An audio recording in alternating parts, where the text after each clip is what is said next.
Urukiko rumaze irebero bibiri kandi iri izoba niryo ryaba riri izoba ry'ahamuheru ahubwo rubwenshonga hizba abantu bahajanaho abanyamakuru tubikirizwa mu kishenge empanurezi ehizaba niziba konka bwa nyuma John Murimba State Minister w'enshonga zaheru hano mu Uganda yagira ngo kutwariza hamwe empanurezi zatambura kurungi kandi yacamya ngo President Yoweri Kaguta Museveni yacamisiriza kw'enshonga y'obusinge omwihanga rya Congo ehikire kuba nekorwaho amahanga go mu kyanga eki ahabwokuba nigo garikumanya obukomoko bw'emihonda n'eki. The regional force should now come in as a neutral force to go and do the verification, because it's a question of DRC word against M23 or against Rwanda.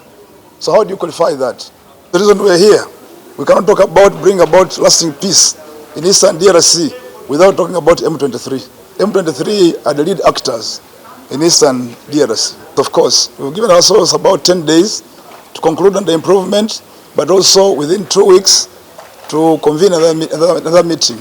President wa Democratic Republic of Congo, His Excellency Felix Tshisekedi, we yagira ngo obuzibu bwona na buruga ihanga rya Rwanda ecyari kugira ngo narashagika abahekera ba M23 kandi obwahati ryine namahe omwihanga erya Congo. La ville d'Uvira, dans la province du Sud Kivu, a été occupée par les forces de défense du Rwanda et leurs supplétifs du M23.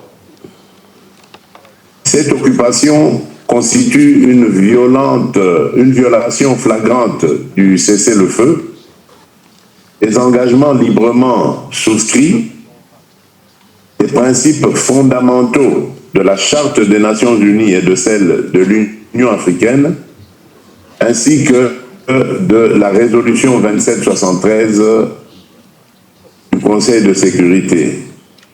Bo ababajwekira ihange rya Rwanda ho mu mpanurezi bagira ngo ntatekwa kubaho okuteka kitinisa mu ndagano z'obusinge ezizire nizikorwa kandi hona n'ihange rya Congo okurekeraho kushagika abahekera abari kurwanisa government ya Rwanda. A key concern to Rwanda that cannot be overlooked is the continued presence and activities of the genocidal armed group FDLR, which is supported by DRC forces. Rwanda reiterates the urgent need for the neutralization of this negative force as clearly stipulated